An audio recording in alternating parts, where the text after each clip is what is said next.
ഉണ്ടായോ? ഏതെങ്കിലും ഒരു നദിയിലൂടെ ശവം ഒഴുകിപ്പോയോ? ഇല്ലേ? കോവിഡ് കഴിഞ്ഞിട്ട് അത്രയൊന്നും കാലമായിട്ടില്ലല്ലോ. 2019 കോവിഡ് തുടങ്ങിയത്.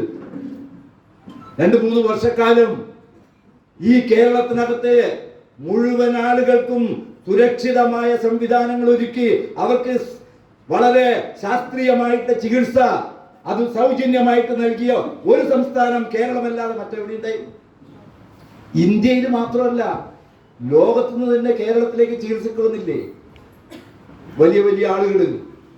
ആ കോവിഡിനെ നേരിടുന്നതിന് വേണ്ടിയിട്ട് നമ്മൾ എടുത്തിട്ട സമീപനങ്ങൾ ഇന്ത്യയിലെ മറ്റേതെങ്കിലും ഒരു സംസ്ഥാനത്തിനകത്ത് ആ നിലപാടെടുത്തുവോ?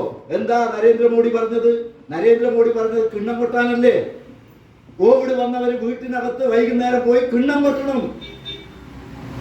പിന്നെ പറഞ്ഞെന്താ? നിങ്ങൾ വിളക്ക് തെളിക്കണം. നയാ പൈസ കൊടുത്തിട്ടില്ല കേട്ടോ.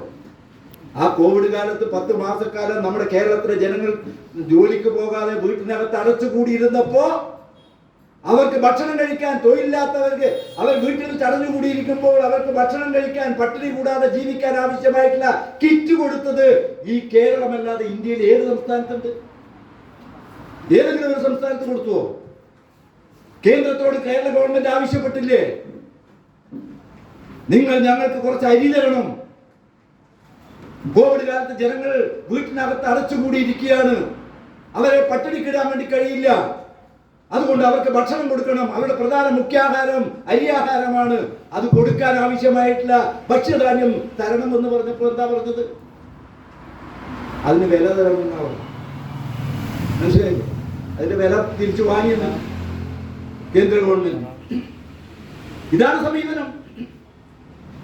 അപ്പോ ഈ കേരളത്തെ ലോകത്തിന്റെ മുമ്പിൽ പല മേഖലയിലും മുന്നോട്ട് നയിക്കാൻ, ആ മുന്നോട്ട് നയിച്ച് കേരളത്തെ ലോകത്തിന്റെ നെറുകയിലെത്തിക്കാൻ ഇടതുപക്ഷ പ്രസ്ഥാനങ്ങൾ വഹിച്ചിട്ടുള്ള പങ്ക് ചെറുതല്ല.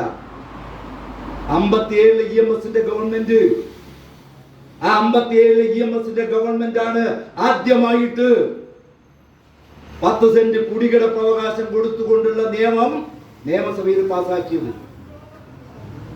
അതിനെതിരായിട്ട് എല്ലാ ജാതിമത പാർട്ടികളെയും കൂട്ടുപിടിച്ചുകൊണ്ട് ഇവിടെ വർഗീയ കലാപങ്ങൾ ഉണ്ടാക്കിയിട്ട് വിമോചന സമരം നടത്തിയില്ലേ? 59 ആ ഗവൺമെന്റ് പിരിച്ചുവിട്ടു. 59 ആ ഗവൺമെന്റിനെ പിരിച്ചുവിട്ടതിന് ശേഷം